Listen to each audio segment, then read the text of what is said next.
against the bright lights shining on Arizona's high school graduates. I'm nervous, excited, happy to be out of school. I feel like I accomplished so much. State test scores cast a shadow. That does not paint a bright future for our state. An investigation from the Beam at Arizona State University exposes a widening gap between the number of students graduating and the number meeting state standards in 11th grade math and reading.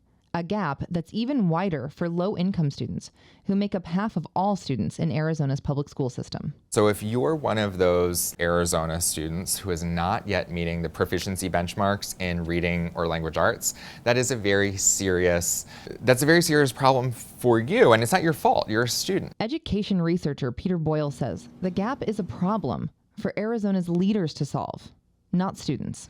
You're in a system that isn't yet meeting your needs.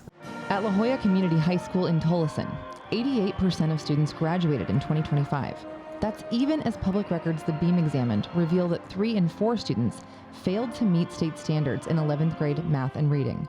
Despite the low test scores, last year, the state awarded the school its first A letter grade. Let's make some noise for our A-rated graduating class of 2026. As a Title I school, 54% of La Jolla students qualify for free or reduced lunch based on household income. And the Beam found that low-income students are half as likely as their peers to pass the state standardized testing.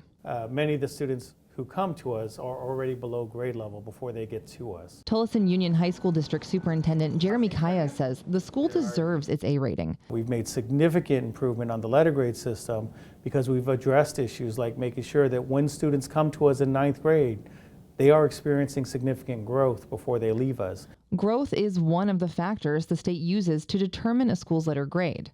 And that's because, as the State Board of Education experts said, 10 years ago, the state changed how it rates schools to account for poverty. The system prior to change had a really high correlation between low letter grades and student poverty. Now, the grades factor in how well schools help students grow, even if those students aren't passing standardized tests. The grades also include points for raising the graduation rate.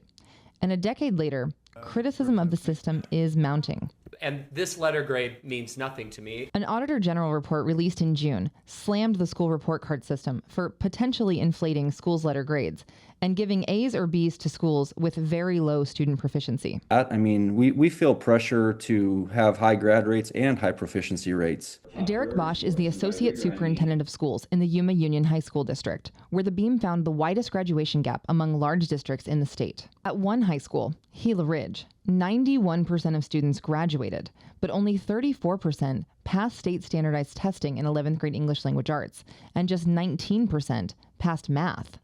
Gila Ridge is also an A-rated school, and Bosch says that student standardized test scores alone don't tell the whole story. Because I've seen our kids in action, and I know some of them may not test well, but I look at other skills that they have, and I think they can absolutely be successful, yes. The Beam poured through records for hundreds of high schools, cross-checking school letter grades with proficiency rates, and found dozens improved or kept high letter grades, even if student test scores in math or reading actually decreased.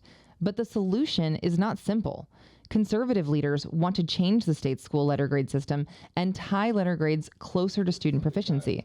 But experts say that could mean lower grades for lower income schools. But I've suggested that if you have good growth but not good proficiency, you can get a B but not an A. And do you think that would disadvantage these high poverty schools? Well, B's not bad.